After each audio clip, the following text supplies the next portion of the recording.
68% of CEOs have no connection to social media. And you just think about what is the most dominant communication form of our day. It just shows you the disconnect between what a senior officer is probably thinking and what's actually going on in the real world has gotten greater and wider. And it explains a lot of the reliance on old media rather than new.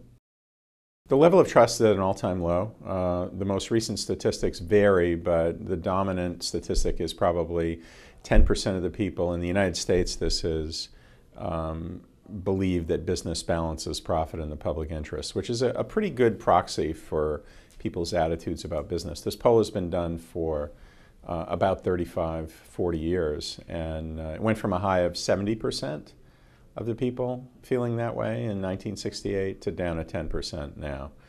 And so the level of trust is at an all-time low. The level of trust in NGOs is at an all-time high. So non-governmental organizations, which are primarily the antagonists against business, are much more trusted than executives in corporations. And in fact, corporate executives are among the least trusted, they are the least trusted spokesperson that we know, except for, of course, Congress, which is way worse than even executives are.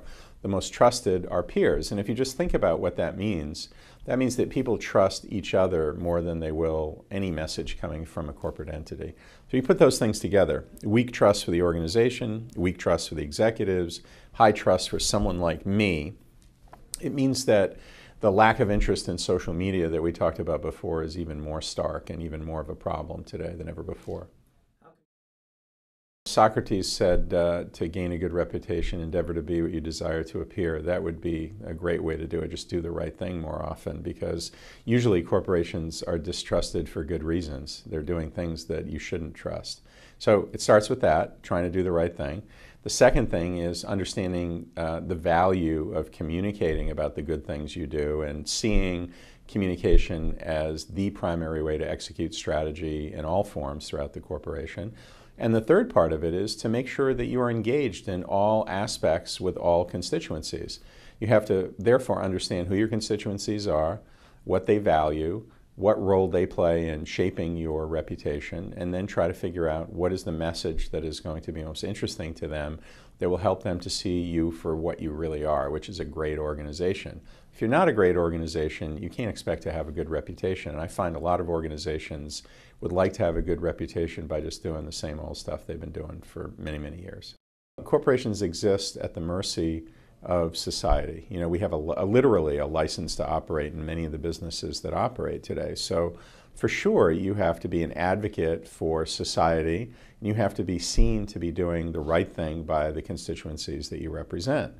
And all too often, corporations are really pretty much selfish and focused on what's best for them rather than what's best for society. I mean, today we realize that the corporations that are good to great, built to last, are the ones that really do have that understanding of what's best for all key constituencies, not just shareholders, also your customers, also your employees, and also the communities in which those employees have to work to satisfy customers to make money for your shareholders. I think if you have that going for you today, you have a leg up on other corporations, and that's why we see corporations trying to become what I call trusted reputational players. They're corporations that are saying, you know what, we can differentiate by just being more authentic, more of a trustworthy organization, and by doing the right thing more often.